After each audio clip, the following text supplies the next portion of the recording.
Hello everyone and welcome back to Soul Staining. My name is Beth and I am here today to wrap up The Secret of the Mansion, which is the first in the Trixie Belden series by Julie Campbell.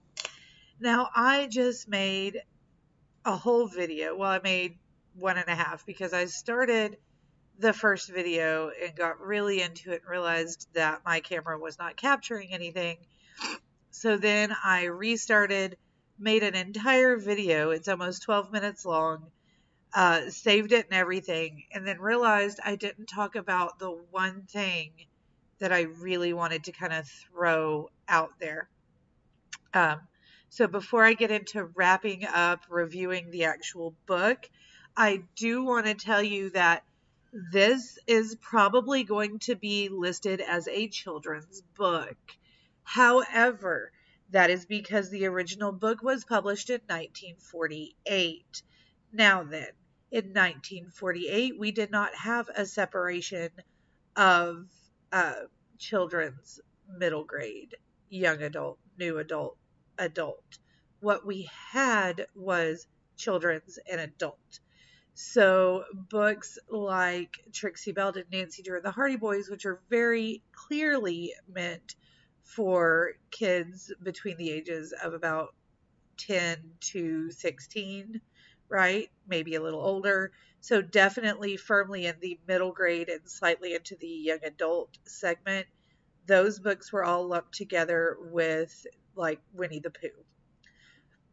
So if someone says children's book and it is earlier than, honestly, about the 70s or 80s is when young adult really became something that they were popularizing. Middle grade books did not begin getting that denotation until, honestly, the 2000s. So within the last 20 years. Some people were trying to get it started in the 90s, but really, it has been about 80 years since Trixie Belden was first published. So it's not a book that is going to have that separation. If you have a really diligent librarian or someone like me who gets up on a high horse, they might have it separated out and put into a like tween and teen section as opposed to the children's section. But if you're going to look for Trixie Belden books, they do normally have some at like Barnes and Noble, things like that. They're going to be in the children's section. I think it's absolutely ridiculous. It makes me angry every time because the children's section for them is children's in middle grade, and sometimes they don't even separate them very well. But anyway, that's 3 minutes of me rambling on about my obsession.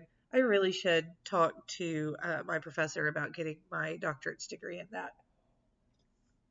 But I digress. Moving on. This book was originally published in 1948, as I said, and in it we meet our main heroine. This is Trixie Belden, whose name is on all of the covers of the books. She is, I think she's 14. 13, 14, something like that. And she lives at Crabapple Farm, which is outside of the town of Sleepy Hollow. I want to say Sleepy Hollow, but I think I'm wrong. Sleepy Side. There we go. Sleepy Side got its name from Sleepy Hollow in the Washington Irving book. They actually discussed that at one point, right after she has met Honey. Honey is her new best friend. Her family bought the mansion just up the hill from Crabapple Farm, and Honey has been very ill. She's got some sort of nervous illness, and she got sick on top of that. So she's very frail, very frightened of everything, very pale and scared and concerned. And her parents are not around very much. They are the quintessential rich family. So while her parents love her and like bought her a whole mansion, she also has a governess. Her mom prefers like high society. And so they know that the country is going to be good for Honey. But her mom can't really stand being away from people. The more we get into the story, we learn a little bit more of her parents' backstory, her mother especially, and you find out her mom's probably as nervous as Honey is, and she combats that by being surrounded by other people so that she doesn't have to really put herself out there. And I think that was handled really well. One of the things that Elizabeth from Lizzie Faye Loves Books and I discussed was that this book, the kids are going out and doing their thing, but parents are very much a part of it. Now, Honey's parents are obviously, they're not at the home. They're obviously not really a big part, but she does have parental unit type peoples. Reagan, the stable master, and Mrs. Trask, who is her governess, they are very much like second parents, not only to Honey, but they've already started being like that for Trixie and her little brother Bobby. In the following books, we find out that they are also like that for Trixie's older brothers, Brian and Mart, who we hear about but do not meet in this book because they are at camp as counselors for the summer. Trixie's parents are amazing. They're fabulous, and they are very much present. They're giving her chores to do. They're telling her, no, you can't do that. They're telling her, we're not going to buy you a horse, but if you want to earn the money, here are ways you can earn the money. It's absolutely great. I love that about this book. Now, the third main character that we meet is Jim, James Winthrop Frayne II. He has run away from a highly abusive stepfather after the death of his mother. Throughout the book, he is hiding at the Miser's Mansion, which is the other home on the side of the hill there. His great uncle owns the mansion, and he was trying to find his great uncle in order to have somebody else become his guardian. Unfortunately, his great uncle was very sick. Trixie's father found him on the way to work and took him to the hospital. And by the end of the story, Mr. Frayne has ended up passing away from pneumonia.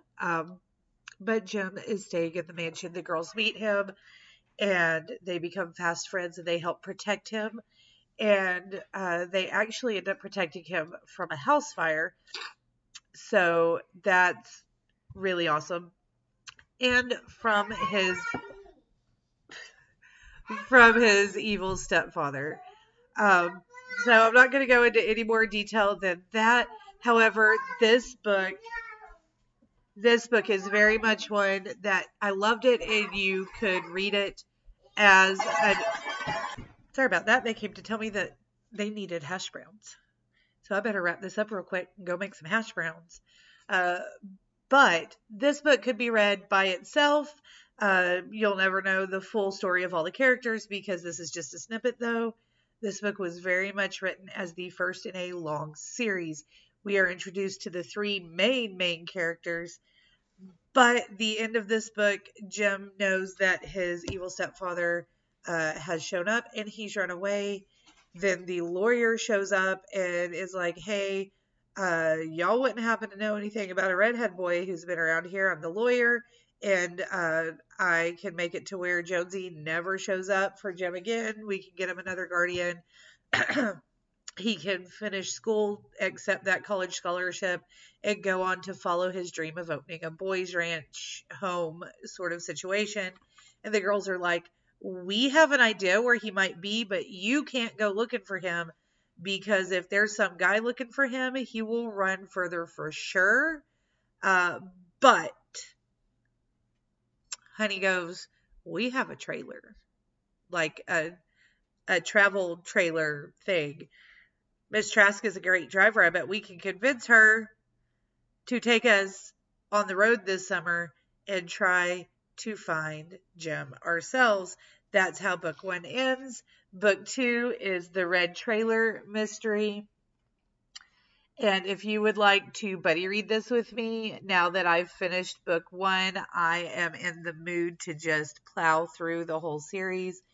So if you want to buddy read this with me, definitely hit me up and we can do that very soon.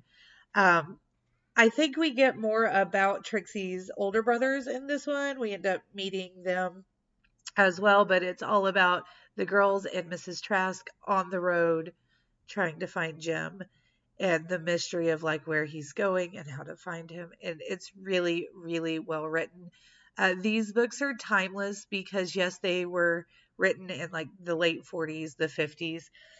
Excuse me. However, they have this timelessness to them. They don't mention too many things that make it just glaringly obvious that they were not written today.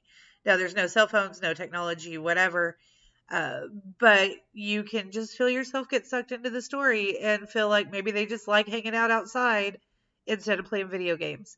And I absolutely adore that about these books. All right, I better go make those hash browns. Let me know if you want to read the Red Trailer Mystery with me. Comment down below or on my other videos for each of the sections we read. Let me know what you thought about Trixie Belden and the Mystery of the Mansion. And I will talk to you again soon. Until then, please stay safe.